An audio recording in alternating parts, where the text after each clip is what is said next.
نحمده ونصلي على رسوله الكريم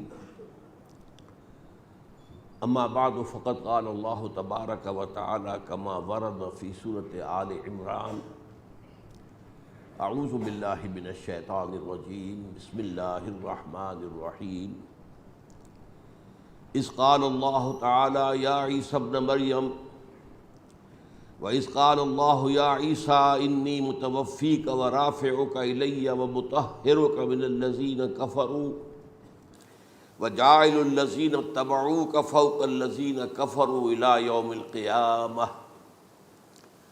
وَقَالَ عَزَّ وَجَلَّ كَمَا وَرَدَ فِي سُورَةِ النِّسَاءِ وَقَوْلُهُمْ إِنَّا قَتَلْنَا الْمَسِيحَ عِيسَى ابْنَ مَرْيَمَ وَمَا قَتَلُوهُ وَمَا صَلَبُوهُ ولكن شبه لهم وإن الذين اختلفوا فيه لفي شك منه ما لهم به من علم إلا اتباع الظن وما قتلوه يقينا وقال عز وجل كما ورد في سورة المائدة وكنت عليهم شهيدا ما دمت فيهم فلما توفيتني كنت أنت الرقيب عليهم وَأَنْتَ عَلَى كُلِّ شَيْءٍ شَهِيدٌ وقال عز وجل كما ورد في سورة الزمر الله يتوفى الأنفس حين موتها والتي لم تمت في منامها فيمسك التي قضى عليها الموت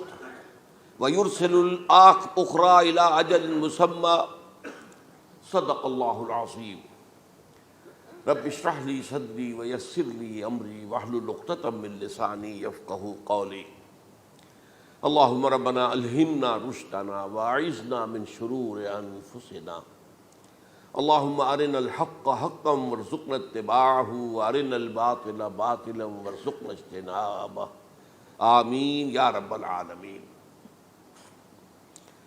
آپ کے علم میں ہے کہ آج میں وفات مسیح کے موضوع پر گفتگو کروں گا۔ اس کے پس منظر کے ضمن میں چند باتیں آپ کو بتانا چاہتا ہوں۔ نمبر ایک تو یہ کہ جتنے بھی فتنے اٹھے ہیں امت میں اور جو اب بھی اٹھ رہے ہیں وہ سلسلہ ختم ہونے والا تو نہیں ہے۔ ثلاثون دجالون کذابون چلتا رہے گا قیامت تک۔ تو ان میں ایک مشترک بات یہ ہوتی ہے کہ وہ کسی ایسے مسئلے کو جس پر کہ موجودۃ الوقت حالات جو ہوتے ہیں ان کے مطابق فضا سازگار ہوتی ہے اور اس کا کوئی جذباتی پہلو بھی ہوتا ہے، لیکن جو امت کے اجماع کے خلاف ہوتا ہے اس پر ڈیرا لگاتے ہیں، اس پر گفتگو کرتے ہیں، اس کو لوگوں کے منوا لیتے ہیں۔ اس کا نتیجہ کیا ہوتا ہے کہ چونکہ وہ چیز مجمع علیہ ہوتی ہے، امت کا اجماع ہے 1400 برس سے، اب اگر اس شے کو انہوں نے غلط ثابت کر دیا اپنے زوم میں اور عام لوگوں سے کہ جو صاحب علم نہیں ہے، کہ جو نہیں سمجھ سکتے بات کو، اسے منوا لیا، اس کا مطلب ہے کہ اب اس شخص کے معتقد ہو گئے اور اسلاف سے منحرف ہو گئے کہ یہ تو بے وقوف سے سب لوگ، یہ سارے ہمارے علماء، یہ سارے محدثین، یہ سارے مفسرین، یہ سب بے وقوف تھے، یہ بات بھی نہیں کر سکے۔ یہ ہے وہ شخص، یہ مجدد وقت ہے جس نے یہ بات کہی۔ اس کی ایک مثال یہ ہے وفات مسیح کا معاملہ۔ اس کی ایک مثال میں آپ کو دیتا ہوں، دوسرا فطرہ، وہ بھی غلام احمد کے نام سے شروع ہوا، غلام احمد پرویز۔ وہ یتیم پوتے کی وراثت کا یہ مسئلہ لے کر کھڑا ہو گیا۔ جیسے یہ غلام احمد قادیانی وفات مسیح کا کیسے ہو سکتا ہے کہ ہمارے نبی جو ہے وہ تو فوت ہو کر زیر زمین دفن ہو گئے اور یہ عیسیٰ جو ہے یہ آسمان پر اٹھا لیے، کیسے ممکن ہے؟ اب ظاہر بات ہے عام آدمی جو ہے مسلمان جس کی حضور سے محبت ہے، حضور کی دل میں تعظیم ہے، عظمت ہے، عقیدت ہے، وہ اس جال میں پھنس جائے گا۔ پھر وہ اپنے دلائل کے ساتھ اس کو جو ہے وہ، اور چونکہ ماحول بھی جو میں سب عرض کروں گا کہ اس کے موافق ہو جاتا ہے اس وقت۔ غلام احمد پرویز نے کیا کہ یتیم پوتے کا مسئلہ، اب یہ اجماع ہے، اگر کسی شخص کا کوئی بیٹا اس کی زندگی میں فوت ہو جائے تو اس کا وراثت میں حصہ نہیں ہوتا، وراثت ہوتی ہے انہی میں جو اس کی موت کے وقت موجود ہو، بیٹے ہوں بیٹیاں ہوں۔ اب اگر جو فوت شدہ بیٹا ہے اس کے کوئی یتیم بچے ہیں تو اب اس میں بڑی ایک جو ہے دلیل، اور دیکھیے جی یتیم بچے بیچارے وہ محروم ہو گئے، یتیم بچوں کا تو زیادہ حق ہونا چاہیے. تو یہ تو قانون جو ہے اگر یہ اس پر اجماع ہے تو پھر وہی بات کہ یہ سب بے وقوف لوگ تھے اور یہ تو بڑے سخت دل اور سنگ دل لوگ تھے جنہوں نے یہ بات گھڑ رکھی ہے. یہ میں نے آپ کو دو مثالیں دے دی. اب ظاہر بات ہے کہ جو اسلام کا قانون میراث ہے، قانون وراثت ہے، اس کے کچھ بنیادیں ہیں، اس کے کچھ اصول ہیں، ان اصولوں پر وہ کھڑا ہے اور اس کے مطابق جو ایک فیصلہ ہے وہ ہے. تو بہرحال یہ میں نے آپ کو مثال دی ہے کہ کسی ایسے مسئلے کو لے کر اس پر ڈیرا لگا لینا، مورچہ بنا لینا، اس سے اپنی عقیدت پیدا کر لینا، اسلاف سے برگشتہ کر دینا کہ یہ کوئی لوگ سمجھدار نہیں تھے، یہ بے وقوف لوگ تھے، جاہل لوگ تھے. اچھا، اب اسی پس منظر میں سمجھیے کہ 19ویں صدی کے اواخر میں کیا صورتحال ہندوستان میں ہو گئی تھی. انگریز آ گیا تھا اور 1857 کے بعد اس کی براہ راست حکومت قائم ہو گئی تھی. اس سے پہلے 1757 سے 1857 تک جو بھی حکومت تھی ایک تو پورے ہندوستان پر نہیں تھی، لیکن یہ کہ جو بھی تھی وہ ایسٹ انڈیا کمپنی کی تھی، تاج برطانیہ کی نہیں تھی. 1857 کے بعد حکومت قائم ہو گئی. اب ظاہر بات ہے کہ جب انگریزوں نے فتح کیا ہمیں تو ہم پر رعب طاری ہوا کہ نہیں. پھر جو زندہ قومیں ہوتی ہیں ان میں کچھ اچھے اوصاف ہوتے ہیں، ان کے اندر فرض شناسی ہے، ان میں دیانت داری ہے. انگریز ڈپٹی کمشنر تھا، 9 بجے کا وقت ہے تو ٹھیک 9 بجے دفتر میں موجود ہوگا. ہمارے لوگ جو آ رہے ہیں لیٹ آرام سے، لیکن یہ ہے کہ ان کی یہ چیزیں جو ہوتی تھی پھر بات اگر کی ہے تو اس کو پورا کیا ہے. تو اس حوالے سے ان کا رعب ہوتا ہے. اسی طور پر اس زمانے میں ایک صورت یہ پیدا ہو گئی کہ نیوٹن کی فزکس آ گئی. اب معلوم ہوا کہ یہ تو گویا کہ آسمان کی وحی سے بھی زیادہ معتبر ہے. سائنس سے جو بات ثابت ہو جائے بس وہ حق ہے، اور جو ثابت نہ ہو سکے وہ ایسے ہی ہیں، وہ تو گویا کہ اوہام ہیں، ان کی کوئی حیثیت نہیں. اب اس زمن میں کیا ہوا، اس وقت جو ہے سر سید احمد خان ایک شخصیت ابھری. انہوں نے جب دیکھا کہ اسلام کی بہت سی چیزیں جو ہیں وہ سائنٹیفک جو انداز فکر ہے اس میں فٹ نہیں بیٹھتی. یہ فرشتے کس بلا کا نام ہے، سائنس تو نہیں بتاتی ہمیں. لہذا انہوں نے کہا فرشتہ کوئی نہیں ہے، یہ فورسز آف دی نیچر کو فرشتہ کہہ دیا گیا. یہ جن کیا بلا ہوتے، کوئی جن ون نہیں ہے، وہ تو سائنس کی اس میں تو نہیں آتے، دکھائی نہیں دیتے، کوئی جن نہیں.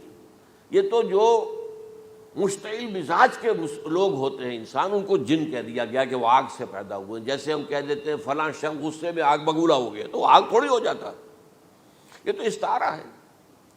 اس طرح یہ جو معجزات ہیں یہ کوئی شے نہیں، ان کی بھی فزیکل توجیحات. یہ حضرت موسیٰ جب پار ہوئے اپنی قوم کو لے کر سمندر کے تو یہ کوئی معجزہ نہیں تھا، یہ کوئی حضرت موسیٰ کی ضرب کی وجہ سے پھٹا نہیں تھا سمندر، بلکہ وہ تو مد و جزر کا معاملہ تھا. جس وقت سمندر اترا ہوا تھا، جزر میں تھا، تو موسیٰ اپنی قوم کو لے کر گزر گئے. جب فرعون آیا اپنے لشکر کے ساتھ تو سمندر مد پر آ گیا، چڑھایا، لہذا وہ ہلاک ہوئے. تو معجزات کا انکار، ان تمام کے اندر ایسی فضا پیدا ہو گئی تھی کہ جو عقلی اور سائنٹیفک، عقلی سے آگے بڑھ کر، ایک تو عقلی ہوتا منطقی، ایک ہے عقلی سائنٹیفک، کہ اس کے حوالے سے جو چیز اسلام کی فٹ نہیں بیٹھی، جیسے کہ آپ کہتے ہیں round peg in a square hole اور square peg in a round hole. اب اسکوئر پیگ ہے، راؤنڈ ہول ہے، تو آپ کو اس کے کونے تراشنے پڑیں گے تب وہ اس ہول میں جائے گا. لہذا انہوں نے وہ کونے تراشے، اسی کے طرز پر پھر چلے ہیں. جو آپ کو معلوم ہے علامہ مشرقی، انہوں نے بھی جب شروع کیا اپنا دھندا تو ان کے پہلے کتابچے کیا تھے، مولوی کا غلط مذہب نمبر 1، مولوی کا غلط مذہب نمبر 2، مولوی کا غلط مذہب نمبر 3، چھوٹے چھوٹے کتابچے شائع کر رہے ہیں. مولویوں سے علماء سے برگشتہ کر دیا. اب معلوم ہوا کہ یہ شخص ہے مجدد وقت، یہ مولویوں شولویوں کے پاس تو کچھ نہیں ہے. اسی کا معاملہ پھر وہ انکار حدیث کی شکل میں آیا، جن میں کہ ایک بڑی شخصیت جو ہے وہ غلام احمد کی، غلام احمد پرویز، کیونکہ اللہ تعالیٰ نے اسے صلاحیت دی تھی، اچھا انشا پرداز تھا، لکھنا اچھا آتا تھا، بولتا بھی اچھا تھا. تو ظاہر بات ہے فتنہ وہی شخص پیدا کر سکتا ہے جو باصلاحیت ہو. جس میں کوئی صلاحیت نہیں وہ کیا فتنہ پیدا کرے گا؟ وہ نہ دنیا میں کوئی ترقی کرے گا، نہ دین میں کرے گا، نہ فتنہ انگیزی کر سکے گا. وہ تو جیسا بھی ہے معاملہ عام معمول جو ہے لوگوں کا، جیسی بھیڑ چال چل رہی ویسے چل جائے گا. تو اس فضا میں اصل میں غلام احمد پرویز نے جو ڈیرا لگایا وہ وفات مسیح پر تھا۔ یہ سب غلط ہے، یہ کہ مسیح زندہ آسمان پر اٹھا لیے گئے، کیسے ممکن ہے؟ ممکن ہے یہ کوئی الہونی بات ہے؟ سائنس اس کو مان سکتی ہے؟ وہ تو اصل میں ٹھیک ہے، ان کا کہنا کیا ہے کہ مسیح کو سولی تو چڑھایا گیا تھا لیکن وہ اس پر مرا نہیں، فوت نہیں ہوا، موت واقع نہیں ہوئی۔ پھر جب اس کو اتار لیا گیا تو وہ زخمی تھا، مجروح تھا، لیکن تھا زندہ۔ پھر اس کو غار میں رکھ دیا گیا۔ پھر اس کے جو معتقدین تھے انہوں نے اس کی مرہم پٹی کی، اس کا علاج کیا، پھر وہ ٹھیک ٹھاک ہو کر پھر وہ وہاں سے چلا گیا، وہاں چھوڑ گیا اپنے اس شہر کو، یروشلم کو، اور اس ملک کو، فلسطین کو، اور پھر وہ آ گیا کشمیر میں، اور کشمیر میں وہ فوت ہوا۔ اس کی قبر موجود ہے، کسی قبر کی کوئی پرانی بوسیدہ قبر کا نام لے لیا، فلاں قبر جو ہے وہ عیسیٰ ابن مریم کی ہے۔ یہ ہے سارا معاملہ۔ اب ظاہر بات ہے کہ چونکہ ایک انسان کا زندہ آسمان پر اٹھایا جانا، وہ جو سائنسی ذہن ہے وہ اس کو نہیں مانے گا، چاہے قرآن مجید کے اندر تو خرق عادت اور بھی بہت سے ہیں۔ آخر اصحاب کہف 300 برس تک سوتے نہیں رہے، یہ کوئی سائنس کے حساب کتاب سے صحیح ہے؟ یا یہ ہے کہ حضرت عزیر علیہ السلام 100 برس تک مردہ رہے پھر زندہ کر دیے گئے، ان کا گدھا بھی زندہ کر دیا گیا جیسا کہ سورہ بقرہ میں آیا، لیکن ان کا کھانا جو ہے وہ صحیح رہا، اس کو غصہ نہیں، اس میں کوئی بدبو نہیں آئی۔ تو واقعات ہوتے ہیں ایسے، اللہ تعالیٰ جو چاہے کرے، خرق عادت ٹھیک ہے۔ فطری قانون جو بھی ہے، جو لاز آف دی نیچر اللہ نے بنائے ہیں اور اس کے مطابق ہی دنیا چل رہی ہے، لیکن اللہ تعالیٰ کے ہاتھ ٹوٹ نہیں گئے، بند نہیں ہو گئے، اختیار ختم نہیں ہو گیا۔ میں کیا کروں؟ میں تو قانون بنا بیٹھا، اب تو میں کچھ نہیں کر سکتا۔ میں تو قانون بنا چکا ہوں کہ آگ جلاتی ہے، اب اگر ابراہیم کو آگ میں ڈال دیا تو میں تو نہیں بچا سکتا، اس لیے کہ قانون ہے، وہ میرا بنایا ہوا قانون۔ لیکن ہم یہ سمجھتے ہیں، ہمارا ایمان ہے اللہ تعالیٰ جو ہے وہ قادر مطلق ہے، وہ جب چاہے اپنے ہی بنائے ہوئے کسی قانون کو توڑے۔ اسی کو کہتے ہیں خرق عادت۔ خرق کے معنی ہوتا ہے پھاڑ دینا، توڑ دینا۔ جیسے کہ وہ سورہ کہف میں لفظ آتا ہے کہ وہ حضرت موسیٰ کو جن کے پاس بھیجا گیا تھا، بزرگ کے پاس، انہوں نے اس کشتی کا جس میں وہ سوار تھے اس کا ایک تختہ پھاڑ دیا، توڑ دیا، خرقہ۔ تو خرق عادت سے مراد کیا؟ عام عادی قانون، laws, physical laws, chemical laws, جو بھی دنیا میں چل رہا ہے، بایولوجیکل لاز، ان کو جب چاہے اللہ توڑے اور اپنی خصوصی مشیت کا اس کے اندر اظہار کر دے۔ اب اس سلسلے میں جو میں نے آیات آپ کو سنائی ہیں، اور اسی طرح کی کچھ اور آیات بھی ہیں، ان میں قادیانی نے اور قادیانیوں نے اصل ڈیرا لگایا ہے لفظ وفات پر۔ اصل میں یہ لفظ کیا ہے جو لوگ عربی زبان سے واقف نہیں، ان کو بڑی آسانی، وفات وفات وفات، یہ تو آ گیا، توفیتو، توفیتا، متوفی کا، اے موسیٰ میں تمہیں وفات دے دوں گا، اے اللہ جب تو نے مجھے وفات دے دی، تو وفات تو قرآن میں ہے۔ پھر اس کے ہوتے ہوئے یہ مفسرین کو کیا ہو گیا؟ ان کا دماغ خراب ہو گیا تھا۔ یہ تمام محدثین جو ہیں اتنی عقل بھی نہیں تھی ان میں۔ تو یہ وہ بات جو میں پہلے بیان کر چکا ہوں۔ اب میں آپ کو بتاتا ہوں اصل میں عربی زبان کا قاعدہ۔ عربی زبان کے اندر ایک سے حرفی روٹ ہوتا ہے، اس سے الفاظ بنتے چلے جاتے ہیں۔ مختلف خانوں میں پانی ہے، پانی کو آپ نے گلاس میں ڈال دیا، کوئی اور شیپ ہو گئی، کپ میں ڈالا کوئی اور شیپ ہو گئی، اور تشت میں ڈالا کوئی اور شیپ ہو گئی، شیپ تو بدل جائے گی، ہے تو وہی کا وہی پانی۔ تو اسی طریقے سے مثلاً میں مثال دے رہا ہوں آپ کو، علم یعلم، علم، کسی شے کو جان لیا، علم یعلم، اعلاماً، کسی کو کچھ بتا دیا، علما خود جان لیا، اور علم یعلم اعلاماً، کسی کو کچھ بتا دینا، علم یعلم تعلیماً، کسی کو کوئی بات بڑی اچھی طرح ذہن نشین کرانا، بار بار دہرانا، سمجھا دینا، یہ تعلیم ہو گئی۔ تعلم یتعلم تعلماً، خود علم حاصل کرنا۔ اب علم یعلم سے عالم بنا، اور علم یعلم سے معلم بنا، اور تعلم یتعلم سے خود علم حاصل کرنا، اس سے متعلم بنا، متعلم جو کہ علم حاصل کر رہا ہے۔ اسی طرح استعلام، علم حاصل کرنا، کسی چیز کے بارے میں جسے ہندی میں کہتے جانکاری حاصل کر لینا، اویئرنیس حاصل کر لینا۔ اب وہی لفظ ہے علم، اب کہیں آپ اس کے مادے کو دکھا کر اور اس کے معنی میں الٹ پھیر کریں گے تو جو شخص عربی زبان سے واقف نہیں وہ تو نہیں جانے گا اس کو۔ اسی طرح کی مثال ہے وفا، وفا یفی، وقا یقی، وفا یفی، اوفا یوفی ایفاءن، وفا یوفی توفیتن، توفا یتوفا تعفن، اور استیفا، یہ اسی طریقے سے میں نے مثال آپ کو دے دی۔ وفا یفی کے مادے سے اس مصدر سے کوئی لفظ قرآن میں نہیں آیا، لیکن اردو میں آپ کو معلوم ہے نا بڑا پیارا مصرع ہے، وہ وعدہ ہی کیا جو وفا ہو گیا۔ بھئی وعدہ وفا کرو، وعدہ پورا کرو، اس کے معنی ہے پورا کر دینا، کسی کو کوئی چیز پوری دے دینا۔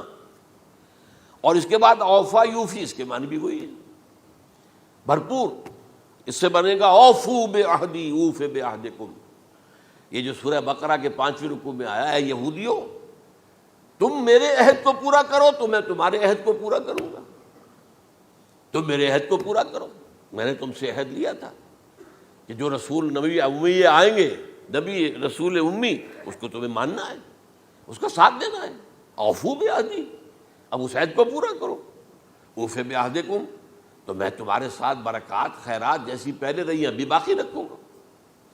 وفا یوفی، پورے اہتمام سے پورا کر دینا، کسی کو دے دینا چیز پورے اہتمام کے ساتھ، جیسے علمہ یعلم، پورے اہتمام کے ساتھ درجہ بدرجہ ایک بات ذہن نشین کرنا۔ یوفی، اس کا جیسے وَإِبْرَاهِيمَ الَّذِي وَفَّى، ذرا اس ابراہیم کا تذکرہ کرو جس نے سارے تقاضے جو اللہ کے تھے پورے کر دیے، بھرپور۔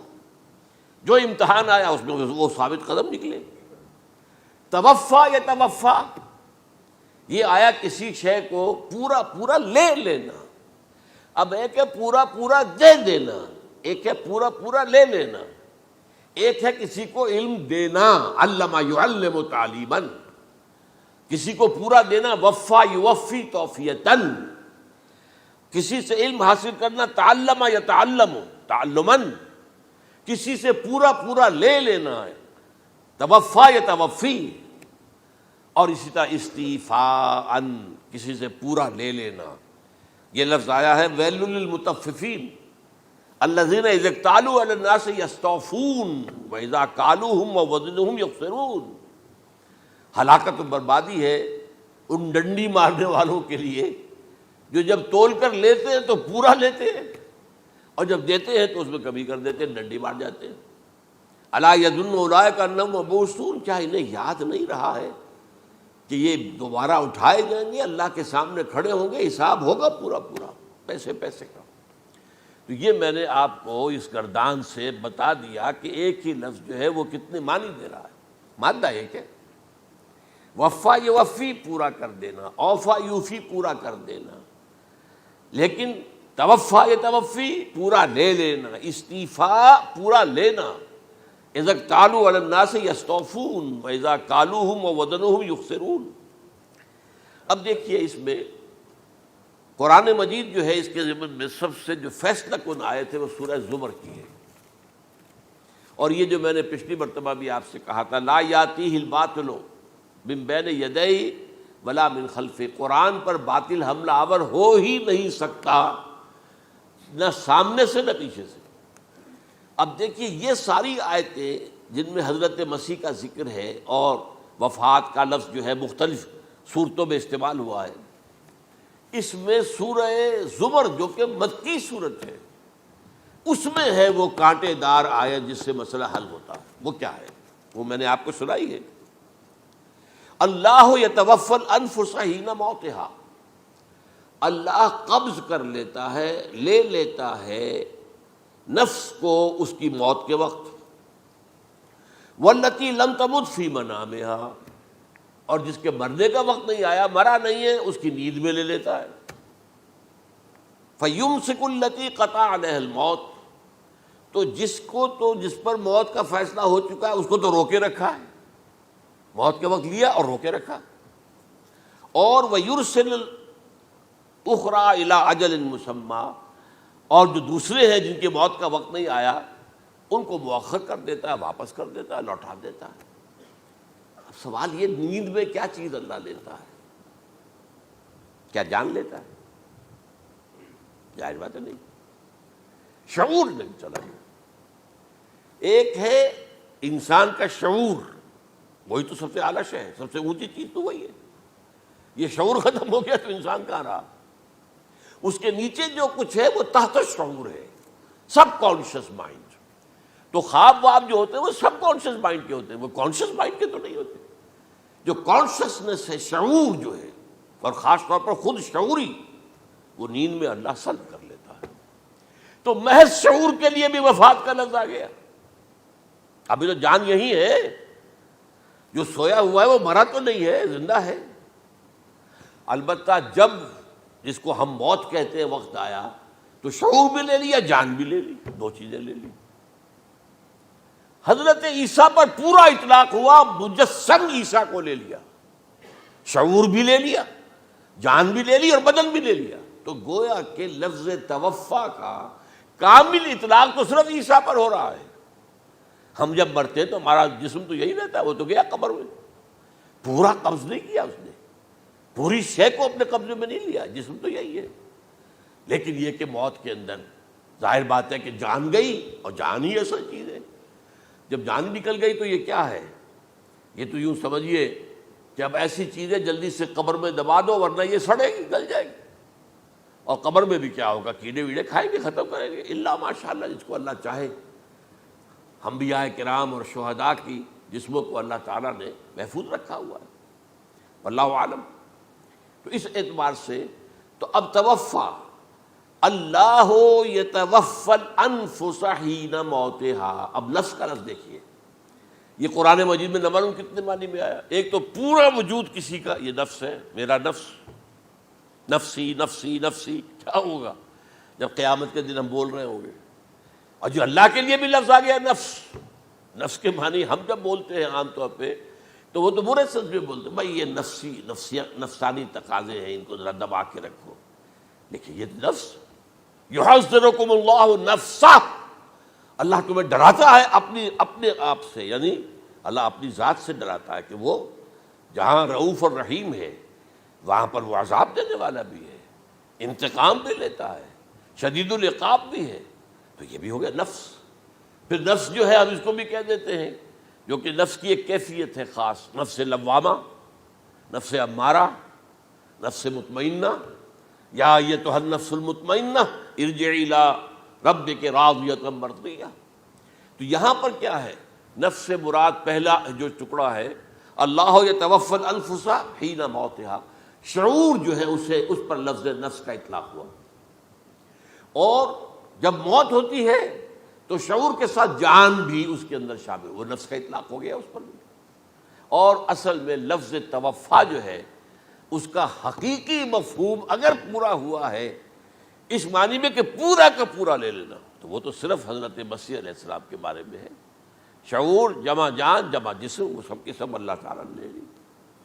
تو یہ اصل میں اس آیت کے اوپر جو ان لوگوں نے زور لگایا ہے، اس میں اس اعتبار سے کہ یہ لفظ وفات جو ہے اس کے اوپر جو ہے عام طور پر وفات کے معنی ہے موت ہے، حالانکہ قرآن مجید میں موت کا لفظ بھی تو آیا ہے نا، ان موتہا واللتی لم تمت، یہ سارے الفاظ موت کا لفظ بھی تو آتا ہے نا۔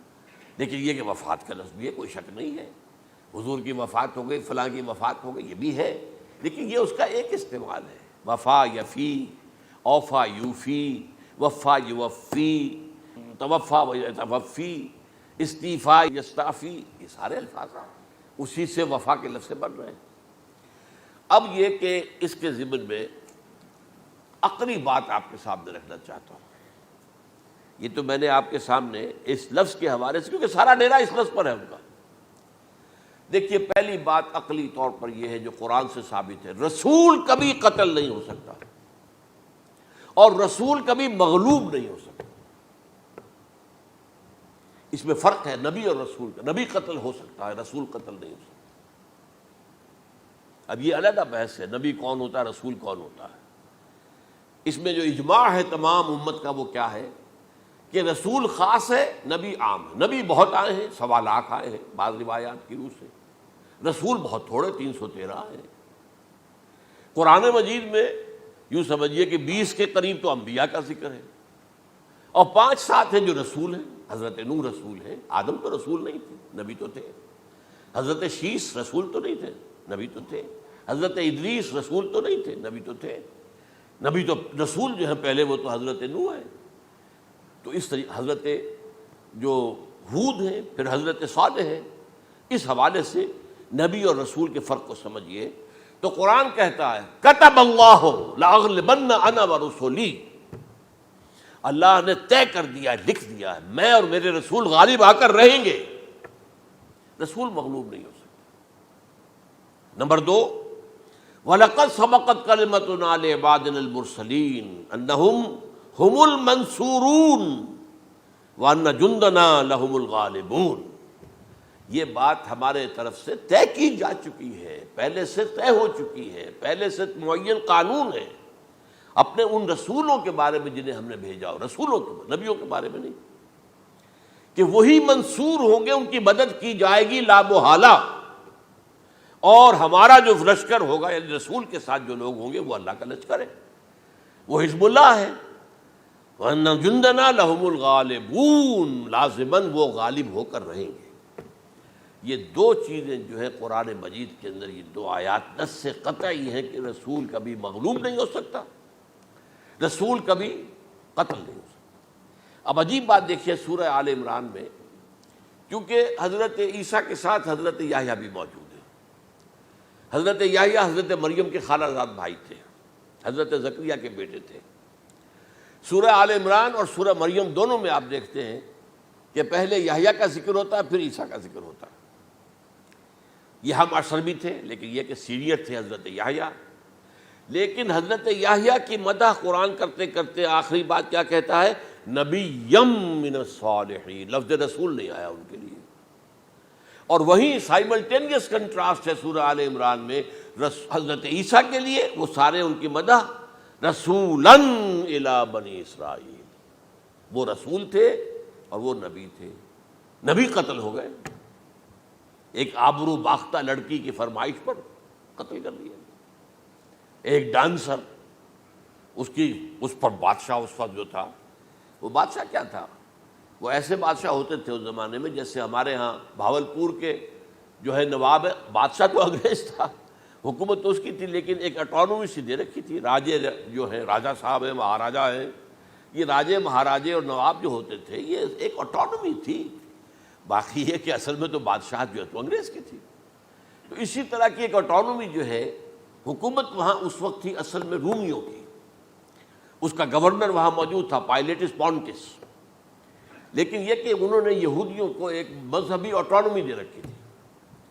چنانچہ ہیڈرن ان کا ادارہ تھا، دارالقضاء، جہاں چوٹی کے ان کے فقہا اور لیڈر جو تھے، ربائی، وہ بیٹھتے تھے اور فیصلے کرتے تھے۔ کسی مذہبی معاملے میں جو فیصلہ وہ کر دیتے تھے، یہ ان میں معاہدہ تھا، وہ فیصلہ جو ہے وہ پھر ایگزیکیوٹ کیا جائے گا، وہ فیصلہ آخری ہوگا ان کا۔ وہ خود تو سزا نہیں دے سکتے، سزا تو گورنر دے گا، لیکن یہ کہ اگر ہیڈرن جو ہے ان کا جو وہ ہے ادارہ ٹاپ کا، وہ اگر سزا دے دے، سلا دے، تو گورنر کو وہ سزا دینی پڑے گی۔ یہ ان کا طے تھا معاملہ۔ تو اس نے حضرت مسیح علیہ السلام کو مرتد قرار دیا، جو ہیڈرن ان کا سب سے اونچا ادارہ تھا۔ اس اعتبار سے ان کو جو ہے، لیکن جیسا کہ میں بتا رہا تھا کہ حضرت عیسیٰ رسول تھے، وہ قتل نہیں ہو سکتے تھے، مغلوب نہیں ہو سکتے تھے، لیکن حضرت یحییٰ نبی تھے، ان کو وہی جو اس وقت کا جو یہودیوں میں سے جو بادشاہ تھا نام کا، جو ہیروڈ اینٹیپاس، یوں سمجھیے کہ اس نے کچھ بہت حرام کاری کی ہوئی تھی، شاید اپنے بھائی کی کسی بیوہ کو، وہ مجھے ایگزیکٹلی یاد نہیں ہے، بغیر اس کے کہ وہ عدت مدت پوری ہو، پھر نکاح ہو، اسے اپنے گھر میں ڈالا ہوا تھا، اور اس کی جو لڑکی تھی اس کے اوپر بھی عشق آ گیا تھا، آپ کو دل آ گیا تھا، شادی بھی کرنا چاہتا تھا اس سے، اور اس کا ڈانس تھا، اس پر کہا مانگو کیا مانگتی ہو۔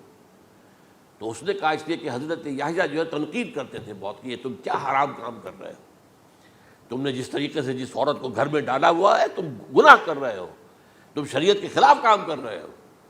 اس کو کہا تھا یو ڈاٹر آف سن، اس لڑکی کو کہا تھا تم جو کہ گناہ کی بیٹی ہو. اور وہ ناراض تھے, اور وہ ملکہ بھی جو تھی اس وقت تھی, اور یہ اس کی بیٹی بھی بہت ناراض تھے.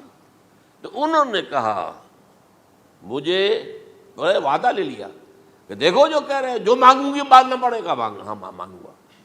مجھے یحییٰ کا سر چاہیے. ایک دفعہ تو وہ کانپ گیا, اسے اندیشہ تھا کہ اگر یحییٰ کو میں نے قتل کر دیا تو یہودیوں کے اندر ہو سکتا ہے بغاوت ہو جائے. لیکن پھر اس نے پھر تانا دیا, تم کیسے بادشاہ ہو, اپنا وعدہ پورا نہیں کرتے. پھر انہوں نے کہا ٹھیک ہے, حکم دیا. اور وہ جیل میں تھے پہلے سے ہی, وہاں گیا اور جو ہے ان کا سر قلم کیا, لا کے پیش کر دیا. تو نبی جو ہیں جن کی بڑی مدح ہوئی ہے سورہ مریم کے اندر, جب آپ پڑھیں گے تو ان کی شان جو ہے, لیکن نبی تھے, صرف رسول نہیں تھے. اور حضرت عیسیٰ رسول تھے, رسول قتل نہیں ہو سکتا, نبی قتل ہو سکتا. تو یہ قاعدہ جو ہے وہ بھی قرآن نے اس سائملٹینیس کنٹراسٹ کے حوالے سے سورہ آل عمران میں حضرت یحییٰ اور حضرت عیسیٰ کا تقابل کر کے بتا دیا. تو ایک تو بات یہ ہے کہ اس اعتبار سے میں جو آپ کو آیت سنا چکا ہوں, یہ جو جرائم جو ہے سورہ نساء کے اندر یہودیوں کے اللہ تعالیٰ نے بیان کیے ہیں, ان میں سے یہ بھی ہے وَقَوْلُهُمْ إِنَّا قَتَلْنَا الْمَسِيحَ عِيسَى ابْنَ مریم. اور ان کا یہ کہنا کتنا بڑا جرم ہے جو یہ کہہ رہے ہیں, ہم نے عیسیٰ ابن مریم کو قتل کر دیا. لیکن یہاں ایک عجیب کیفیت ہے, رسول اللہ کے رسول کو. عام طور پر اس کی کنسٹرکشن کو لوگ سمجھے نہیں ہیں, وہ سمجھتے شاید انہوں نے خود ہی کہا رسول اللہ. انہوں تو رسول اللہ کہتے تو قتل کیسے کرتے؟ یہ اللہ نے کہا. اچھا, ان کا کہنا یہ ہے کہ اللہ کے رسول کو قتل کر دیا. وَقَوْلُهُمْ إِنَّا قَتَلْنَا الْمَسِيحَ عِيسَى ابْنَ مریم رسول اللہ. ان کا یہ کہنا کہ ہم نے عیسیٰ ابن مریم کو, مسیح کو قتل کر دیا, وہ اللہ کے رسول کو. وَمَا قَتَلُوهُ وَمَا صَلَبُوهُ, انہوں نے نہ اسے قتل کیا نہ سولی پہ چڑھایا, وَلَٰكِن شُبِّهَ لَهُمْ, بس مشابہت پیدا کر دی گئی ان کے لیے, شبہ میں ڈال دیا گیا ان کو. وَإِنَّ الَّذِينَ اخْتَلَفُوا فِيهِ لَفِي شَكٍّ مِّنْهُ, اور جو لوگ اختلاف کر رہے ہیں ان کے بارے میں وہ بس شکوک میں مبتلا ہیں. مَا لَهُم بِهِ مِنْ عِلْمٍ, ان کے پاس کوئی علم نہیں ہے. إِلَّا اتِّبَاعَ الظَّنِّ, صرف گمان کی پیروی کر رہے ہیں. وَمَا قَتَلُوهُ يَقِينًا, اور ہرگز قتل نہیں کیا. یہ کلیئر سورہ نساء کی آیت نمبر 157 ہے. اب یہاں ایک سوال پیدا ہوتا ہے, پھر کون قتل ہوا؟ واقعہ تو ہوا ہے, سولی کا واقعہ ایک ہسٹوریکل واقعہ ہے. پھر کون صلیب پہ چڑھا؟ حضرت عیسیٰ تو صلیب پر نہیں چڑھ سکتے, اس لیے کہ صلیب کی موت کو سمجھا جاتا تھا بہت ذلت کی موت ہے, بہت حقارت کی موت ہے, بہت ملعون موت ہے. تو جب عیسیٰ مغلوب نہیں ہو سکتے تو صلیب پہ کیسے چڑھا دیے جائیں گے؟ قتل ہونا تو بعد میں ہوگا نا, پہلے تو آپ صلیب پر لٹکائیں گے اس کو نا, تب وہ جب مرے گا تو کہیں گے قتل بھی ہو گیا, ہم نے قتل کر دیا. صلیب کیا ہوتی تھی یہ معلوم ہے آپ کو؟ ایک لمبی لکڑی, ایک جو ہے ٹرانسفرس آ جائے گی اس کے اوپر, اور اس میں سے یہ ہے کہ اس کے دونوں, ایک شخص کے جو ہے دونوں ہاتھ وہ نیل کر دیے جاتے تھے. یہ جو اوپر جو ہے کراس کا جو نشان ہے وہ کیلیں ٹھوک کر لگا دیے گئے, اور پاؤں دونوں جو ہے وہ پیروں کے اندر کیلیں ٹھوک کر وہ اس لمبی لکڑی کے ساتھ جو نیچے سے آ رہی ہے اس میں لگا دیے. اب وہ بلیڈنگ ہو رہی ہے, اس کا جو حال ہے پتلا ہو رہا ہے, اس کا رفتہ رفتہ سسک کر مرتا ہے نا, اسی لیے اسے کہتے ہیں بڑی ملعون موت ہے. ایک ہے آپ نے پھانسی دی کسی کو, ایک جھولا جھولتا ہے وہ گیا, ختم ہو گیا. آج کل تو کیا ہوتا ہے, کرسی پہ بٹھایا, ذرا کرنٹ چھوڑا اور گئے صاحب, کو ٹیکا لگایا پتہ ہی نہیں چلا, اور پیٹ ٹیکے کے ساتھ آدمی مر گیا. تو یہ بھی ہوتا ہے, لیکن یہ کہ بدترین موت جو ہے صلیب کی موت ہے. تو یہ واقعہ تو ہوا ہے صلیب کا, لیکن یہ کہ کون مرا. اب دیکھیے عیسائیوں کا کہنا کیا ہے, عیسیٰ صلیب پر چڑھے, وہاں فوت ہو گئے, مر گئے, پھر انہیں نکالا گیا, ایک قبر میں رکھ دیا گیا. لیکن قبر وہ جو تھی اس طرح نہیں تھی زمین میں کھودی ہوئی, بلکہ ایک پہاڑ کے اندر ایک چھوٹا سا کھو تھا, غار سی, وہاں رکھ دیا گیا. لیکن وہاں سے وہ زندہ ہو گئے. اگلے دن جب لوگ آئے تو دیکھا وہ قبر تو خالی ہے, عیسیٰ کہاں گئے؟ وہ زندہ ہو کر آسمان پر اٹھا دیے گئے, اور آسمان پر جانے سے پہلے وہ اپنے حواریین سے ملے بھی تھے, کہا میں زندہ ہوں. یہ ہے ان کا عقیدہ. اور اس کے بعد یہ بھی عقیدہ ہے کہ دوبارہ آئیں گے، قیامت کے قریب آئیں گے، یہ بھی عقیدہ ہے۔ ہمارا عقیدہ کیا ہے؟ نہ سولی پر چڑھے نہ قتل ہوئے، بلکہ اللہ نے انہیں اٹھا لیا، بل رفعہ اللہ الیہ، اللہ تعالیٰ نے انہیں اٹھا لیا۔ جیسے کہ آتا قرآن میں، یا عیسیٰ انی متوفیک ورافعک الیہ، اے عیسیٰ میں تمہیں قبض کر لوں گا، قبضے میں اپنے لے لوں گا اور اپنی طرف اٹھا لوں گا، رافعک الیہ، یہ قرآن مجید کا قول ہے۔ البتہ یہ ہمارا بھی عقیدہ ہے کہ وہ دوبارہ آئیں گے، وَإِنَّهُ لَعِلْمٌ لِلسَّاعَةِ، وہ قیامت کی ایک عظیم ترین نشانی ہوں گے کہ جب وہ آئیں گے، اور اس کے بعد جو ہے یا جو اینٹی کرائسٹ ہوگا کہ جو کہ جھوٹا عیسیٰ ہوگا، جھوٹا دعویٰ کرے گا، جسے کہ مسیح الدجال کہا گیا، اس کے ساتھ مقابلہ ہوگا، اسے قتل کریں گے، اور تمام یہودی اس کے بعد قتل ہو جائیں گے، جو بھی اس وقت تک کفر پر قائم رہیں گے۔ اگر ان میں سے کوئی اس وقت حضرت عیسیٰ پر ایمان لے آئے تو وہ شاید بن جائے۔ بہرحال یہ ہے یہود، ان کا جو ہے قادیانیوں کا وہ عقیدہ کیا ہے؟ سولی پر تو چڑھا، گویا کہ ذلت والی بات تو ہو گئی، مغلوب تو ہو گیا، قرآن کی نفی اس پہلے کیوں، وما صلبوہ وما قتلوہ، تو گویا کہ سولی پر چڑھ گیا تو وہ بدترین جو ہے تکلیف، مصیبت، مشقت، وہ ساری تو آ گئی، مغلوبیت تو آ گئی، لیکن یہ کہ اس کے بعد کہتے ہیں مرا نہیں، وہ ابھی وہ سسک ہی رہا تھا کہ اتار دیا گیا۔ اس کے بعد اس کے جو شاگرد تھے، حواری تھے، انہوں نے مرہم پٹیاں کی، پھر وہ ٹھیک ہو کر چلا گیا کہیں اور، ہجرت کر گیا اپنی قوم سے جو ان کے خیال میں کشمیر ہے، اور یہاں آ کر وہ طبی موت مر گیا۔ بات اللہ اللہ ختم ہوا معاملہ۔ ہم کیا کہیں؟ ہم تو صرف یہ کہتے رہے ہیں، 1300 برس تک ہم نے یہ کہا ہے کہ ہمارا ایمان ہے قرآن پر کہ ان پر نہ صلیب دیے گئے نہ قتل ہوئے، انہیں اٹھا لیا گیا۔ کب اٹھایا یہ ہمیں معلوم نہیں تھا، کس مرحلے پر اٹھایا یہ ہمیں معلوم نہیں تھا، پھر سولی پر کون چڑھا یہ ہمیں معلوم نہیں تھا، لہذا کسی تفسیر میں آپ کو نہیں ملے گا، کہیں نہیں، نہ قرآن میں ہے، نہ حدیث میں ہے، نہ کسی تفسیر میں۔ یہ تو پچھلی صدی کے دوران جو پوپ کی لائبریری ویٹیکان میں، اس سے ایک نسخہ برآمد ہوا، انجیل برنباس۔ اب یہ بھی آپ کو معلوم ہونا چاہیے کہ انجیلیں 104 تھیں، جن میں سے 4 جو ہے سلیکٹ کی گئی ہیں، 100 انجیلیں اور ہیں جنہیں وہ اپوکریفل کہتے ہیں، غیر مستند انجیلیں، اپوکریفل، اور یہ ہے کینونیکل، قانونی، یہ ہے کہ جو مستند ہیں 4، لیکن جو 100 اور ہیں ان میں سے ایک یہ بھی ہے برنباس، اور برنباس کے بارے میں عیسائی مانتے ہیں کہ وہ بھی حضرت عیسیٰ علیہ السلام کے حوارین میں سے ایک تھے، وہ انجیل نکل آئی، اب وہ چھپ بھی گئی ہے۔ کراچی میں ایک ادارہ ہے خاص طور پر، باوانی جو سیٹھ ہیں ان کا بنایا ہوا ادارہ ہے، تو وہی چھاپتے بھی ہیں، ایک زمانے میں تو کافی تقسیم بھی کر رہے تھے، اب مجھے معلوم نہیں۔ اس نے سارا قصہ بیان کیا۔ قصہ کیا ہے؟ بہت دلچسپ قصہ ہے، پوری تفصیل سے۔ ایک شخص جو کہ حضرت مسیح کے حواریین میں شامل ہو گیا، وہ تھا جیوڈاس اسکیریوٹ۔ یہ شخص اصل میں تھا ایک زیر زمین تنظیم وہاں چل رہی تھی، زیلوٹس، انڈر گراؤنڈ موومنٹ، تاکہ ہم رومنوں کی حکومت یہاں سے ختم کریں اور اپنی پوری حکومت اور آزادی حاصل کریں۔ ان میں سے یہ بھی تھا، ان کا سرغنہ تھا برابس، برابا ڈاکو سے کہا جاتا ہے، برابس۔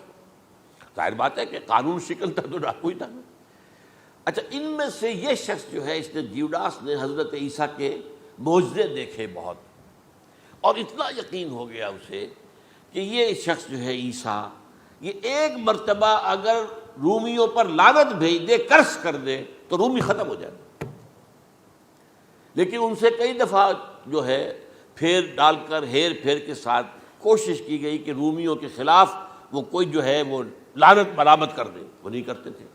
یہ ایک علیحدہ بات ہے، کیوں نہیں کرتے تھے، یہ اس وقت میرا موضوع نہیں ہے۔ منہاج عیسوی کیا تھا، منہاج موسوی کیا تھا، منہاج محمدی کیا تھا، ان میں فرق ہے۔ لِكُلٍّ جَعَلْنَا مِنْكُمْ شِرْعَةً وَمِنْهَاجًا، سورہ مائدہ میں آیا، تمام رسولوں کے لیے ہم نے ایک ایک منہاج، ایک ایک شریعت علیحدہ علیحدہ دی ہے۔ بہرحال منہاج عیسوی کچھ اور تھا، تو یہ نہیں کہتے تھے۔ اب اس نے کیا کیا کہ وہ اپنے ڈاکو سرغنے سے اجازت لے کر ان کے حواریین میں شامل ہو گیا، اعتماد حاصل کیا، اور بار بار کوشش کی کہ یہ بد دعا دے دیں، رومیوں کو نہیں دی۔ اب اس نے سوچا کہ انہیں اگر ذاتی طور پر تکلیف پہنچے گی تو زبان سے کلمہ نکل ہی جائے گا نا کوئی لعنت کا. اس نے پکڑوایا حضرت عیسیٰ کو، کیونکہ جب یہ فیصلہ ہو گیا تھا ان کے قتل کا، ہیڈرن جو ہے ادارہ وہ دے چکا تھا، اس کا فتویٰ تھا یہ واجب القتل ہے، یہ مرتد ہے، لہٰذا اس کو قتل کر دیا جائے. اور یہ فیصلہ جو ہے وہ رومی گورنر تک پہنچایا جا چکا تھا. رومی گورنر نے یہاں تک کہا، یہ سینٹ جو متی کی انجیل ہے اس میں موجود ہے، بھائی ہمارے پاس تو اس کا کوئی جرم نہیں ہے، ہمارے ہاں کوئی ایسی بات اس کی نہیں ہے جس سے کہ ہم اسے واجب القتل قرار دیں. ان کا نہیں، ہمارا حکم ہے، ہمارا فیصلہ تمہارا طے ہے، چاہے مذہبی معاملے میں کوئی فیصلہ ہمارا ہوگا تو تمہیں جو ایگزیکیوٹ کرنا ہوگا. بہرحال اس وقت حضرت مسیح روپوش ہو گئے گرفتاری سے بچنے کے لیے. ایک باغ میں تھے وہ، وہاں پر رات کے وقت انہوں نے اپنے حواریین کے ساتھ لاسٹ سپر کہتے ہیں اس کو، لاسٹ سپر کھانا کھایا، آخری کھانا تھا. اور اس کے بعد اس میں فرمایا آج کی رات تم میں سے ایک میرے خلاف غداری کرے گا. یہ کہہ کر حضرت مسیح تو ایک کوٹھڑی میں چلے گئے جو ہوتی ہے باغ کے اندر، کوئی کھرپے ورپے جو ہے، کوئی وہاں پہ کسیاں رکھی ہوئی، تو اس میں خود جا کر عبادت میں مصروف ہو گئے. اپنے حواریین سے کہا کہ تم بھی عبادت کرو. وہ حواریین سو گئے.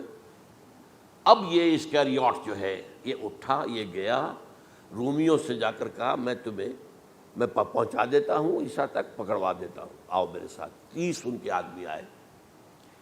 اس سے کہا باغ کے باہر کھڑے رہو تم، میں اندر جاؤں گا، تھوڑی دیر کے بعد تم آنا، جسے میں کہوں اے میرے استاد، پکڑ لینا اسی کو.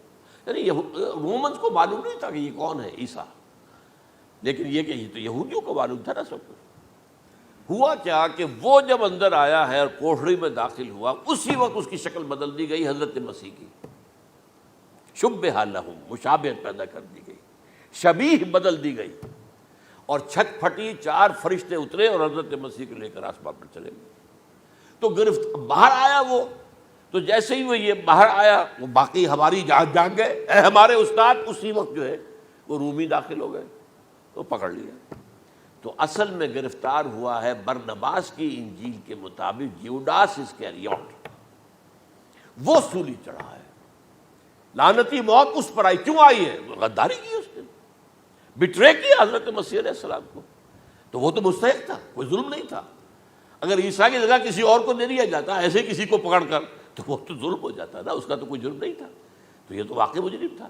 وہ سولی چڑھا ہے اور حضرت عیسیٰ کو اٹھا لیا. یہ ہے وہ ساری تفصیل جو کہ انجیل برنباس کے اندر موجود ہے. The gospel of our Lord according to Saint Barnabas, یہ اس کا نام ہے.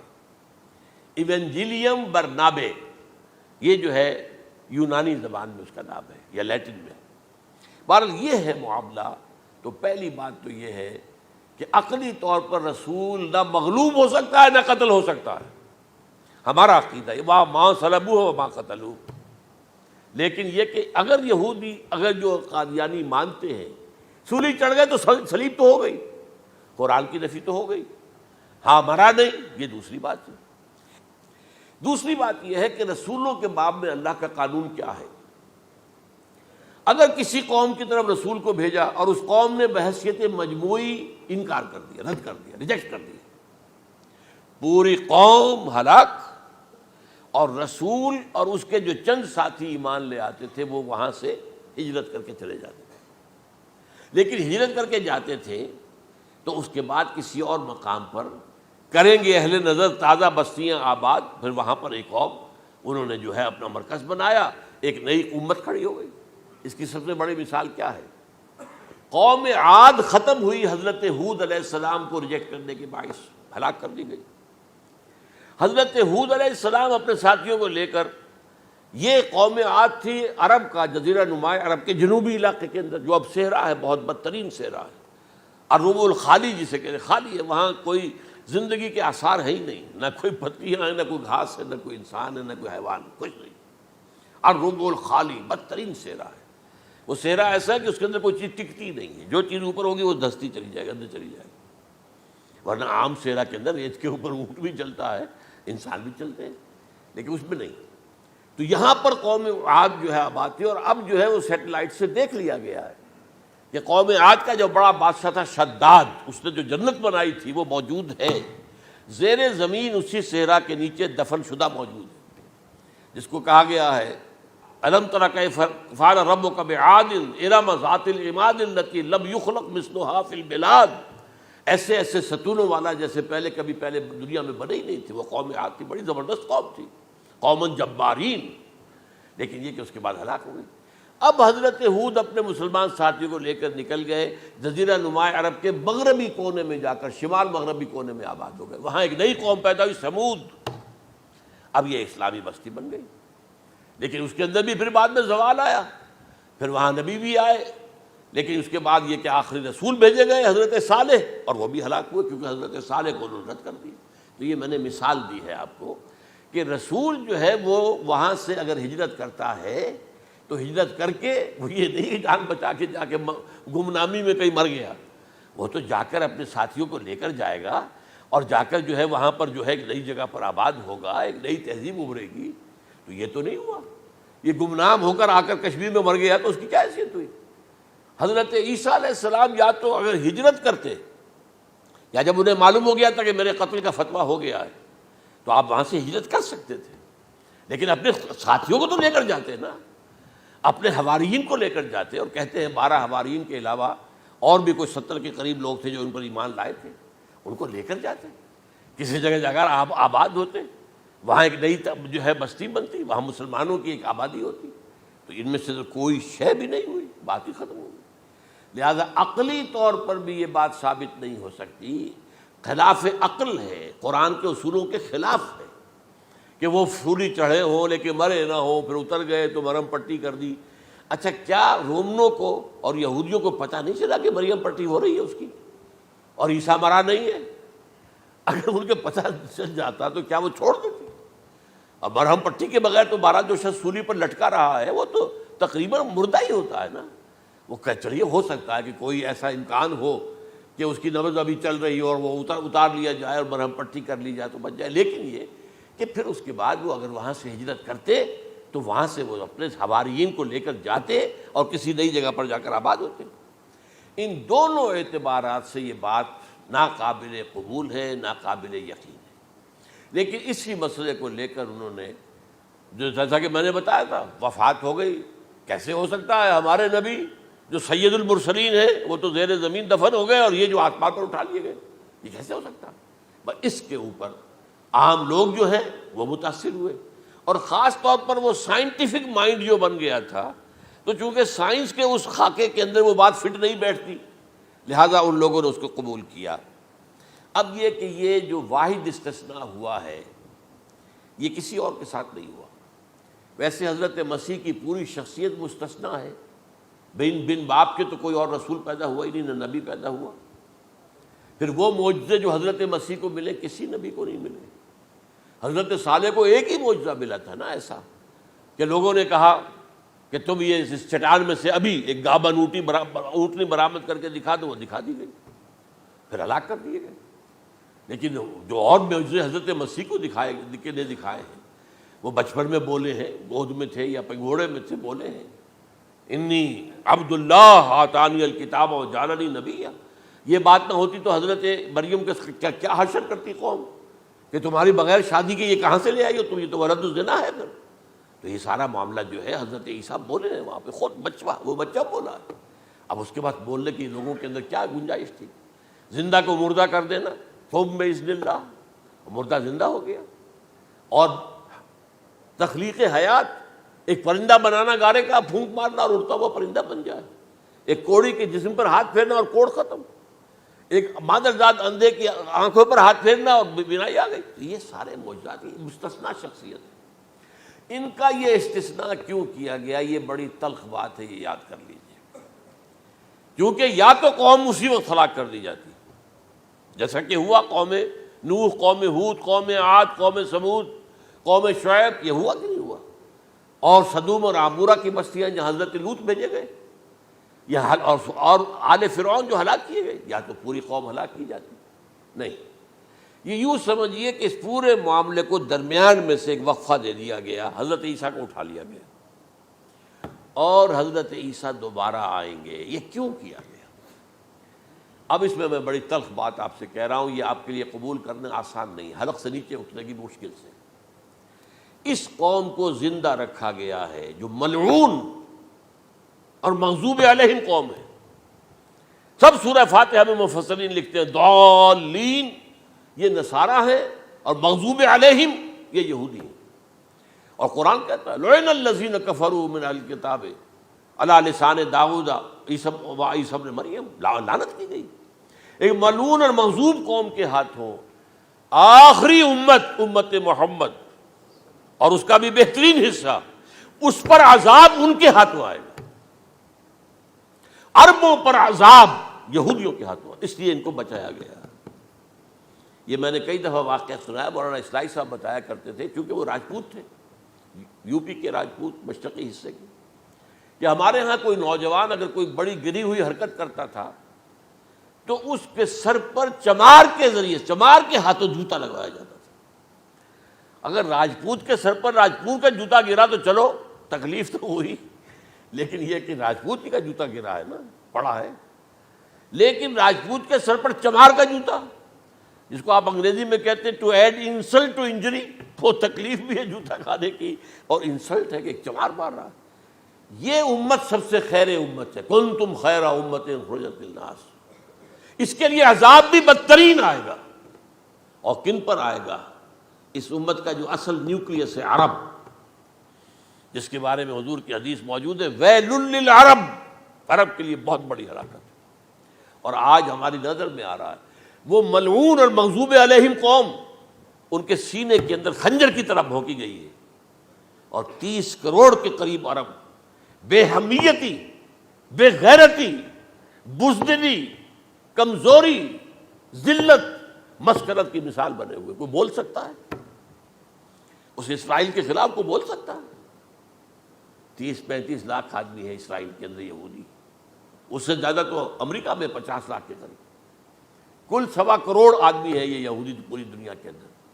لیکن دیکھیے جو چاہتا کرتا ہے. جب چاہا اس نے عراق کے ایٹمک انسٹالیشن کو تباہ کر دیا، اور سعودی عرب کی فضا میں اس کو فیول کیا ہے انہوں نے، دوبارہ ری فیولنگ جو ہوئی ہے ان کے جہازوں کی، وہ سعودی عرب کی فضا میں ہوئی. یہ صورت جو ہے عربوں کے اوپر. اور اب جو آنا ہے آرمگیدان، کیونکہ پوری عیسائی دنیا یہودیوں کے قبضے میں ہے، اور یہ رومی ایک حدیث کی روح سے 80 علم لے کر حملہ آور ہوں گے تم پر. اور یہ ہوگا مڈل ایسٹ میں. آپ کو معلوم ہے پوری دنیا میں کہا جا رہا ہے 3rd ورلڈ وار جو ہونے والی ہے وہ مڈل ایسٹ میں ہوگی. اور میں ٹوائنبی کا قول آپ کو سنا چکا ہوں، 1950 کا قول ہے اس کا. یہ اس وقت تک تو سوال ہی پیدا نہیں ہوتا تھا. سارا تصادم جو ہو رہا تھا وہ ایک طرف روسی اور اس کے ساتھی تھے، روس اور اس کے ساتھی، دوسری طرف یہ مغربی یورپ اور امریکہ تھا. کوئی مسلمانوں اور عیسائیوں کی کسی جنگ کا تو کوئی امکان نظر ہی نہیں آتا تھا. لیکن ٹائنبی نے کہا ہے، جو سب سے بڑا فلاسفر آف ہسٹری ہے 20ویں صدی کا، کہ اب جو جنگ ہوگی بڑی، جو اس نیکسٹ سینچری کی، 21st سینچری کی، وہ در حقیقت کمیونزم کے درمیان اور کیپٹلزم کے درمیان نہیں ہوگی، بلکہ عیسائیوں اور مسلمانوں کے درمیان ہوگی. یہ میں اس کا حوالہ بھی پورا آپ کو دے چکا ہوں، اس نے یہ کہاں یہ بات کہی. تو یہ ہے، یہ بات جان لیجیے. اور مڈل ایسٹ میں ہوگی، گریٹر اسرائیل بنے گا. حدیث میں خبریں یہ سارے مسلمان ممالک تمہارے ہاتھ سے نکل جائیں گے مسلمانوں. یہ عراق اور اردن اور یہ اور وہ، یہاں تک کہ ترکی، سعودی عرب کا بھی شمالی حصہ نکل جائے گا. البتہ مدینے کا جو ان کا پروگرام ہے اس کو اللہ نہیں پورا ہونے دے گا. مدینے میں داخلے کی ان کو اجازت نہیں ملے گی. بہرحال یہ سارا کچھ ہونے والا ہے. وہ وقت بھی آنے والا ہے کہ حضور کی ایک حدیث کے مطابق ایک شخص کے 1000 بیٹے ہوں گے تو 999 ختم ہو جائیں گے، ایک بچے گا. یہ وقت بھی آنے والا ہے کہ حضور فرماتے ہیں اتنی بڑی جنگ ہوگی، اتنی خوریزی ہوگی کہ پوری زمین اٹھ جائے گی لاشوں سے. تو پرندہ جو ہے، کوئی ایک تو پرندے ہوتے ہیں کہ جو مردار خور ہے، گدھ ہے، وہ تو بڑی خوشی سے اتریں گے، تناول فرمائیں گے لاشوں کو. اسی طریقے سے کوے ہیں، چیلے ہیں. لیکن جو نفاست پسند پرندے ہیں وہ لاش کے اوپر اترنا نہیں چاہتے. تو ایک پرندہ اڑتا چلا جائے گا، اسے کہیں زمین پر اترنے کی جگہ نہیں ملے گی، لاشیں ہی لاشیں ہوں گی. یہاں تک کہ وہ تھک ہار کر اس کے جو ہے پر جواب دے جائیں گے، گرے گا تو لاش پر گرے گا. یہ وقت آنے والا، اور یہ یہودیوں کے ہاتھوں، یا یہودیوں کے جو سپورٹرز ہیں اس وقت، جو ان کے ہاتھ میں آلہ کار ہیں، ان کے ہاتھوں آنا ہے۔ میرے نزدیک اس کام کے لیے اس ملعون قوم کو، کہ جو حضرت عیسیٰ کے زمانے سے ملعون ہو چکی ہے، اس کو باقی رکھا گیا ہے، اسے یہ موقع دیا گیا ہے۔ اس نے اسرائیل بنا لیا ہے، تقریباً 2000 سال کے بعد وہ دوبارہ آ کر آباد ہوئے اس سرزمین میں جہاں سے نکال دیے گئے تھے 70 عیسوی کے اندر۔ یہ سارا کچھ کیوں ہو رہا ہے؟ تو در حقیقت میرے نزدیک واللہ عالم حکمت خداوندی اس میں یہ ہے، انہیں روک کر رکھا گیا ہے اور حضرت عیسیٰ کو اٹھا لیا، پھر وہی عیسیٰ آئیں گے اور انہی کے ہاتھ میں یہ ہلاک ہوں گے۔ سوائے اس کے، چونکہ جو ایک میں نے آپ کو کئی دفعہ حوالہ دیا ہے، فلاڈلفیا ٹرمپٹ ایک رسالہ نکلتا ہے پروٹیسٹنٹ عیسائیوں کا، انہوں نے یہ لکھا ہے، اس نے لکھا ہے ایک پرچے کے اندر کہ جب حضرت مسیح آئے گی، اینٹی کرائسٹ ہوگا، وہ لکھا اس نے کہ وہ یہودی ہوگا، حالانکہ وہ پرو یہودی ہے۔ وہ جتنے بھی یہ جو کرسچن زائنسٹ ہیں، یہ تو یہودیوں سے بڑھ کر زائنسٹ ہیں، ان کے بڑے سپورٹرز ہیں۔ تو لیکن اس نے لکھا ہے اینٹی کرائسٹ ول بی اے جیو۔ ابھی کچھ عرصے پہلے آپ کو یاد ہوگا نوسٹریڈیمس کا بڑا چرچا ہو گیا تھا، اس کی جو ہے وہ پیشن گوئیاں، اور یہ کہ ایک مسلمان ہوگا اینٹی کرائسٹ، اور صدام کے بارے میں اشارے کیے جا رہے تھے کہ وہ اینٹی کرائسٹ ہوگا وغیرہ وغیرہ۔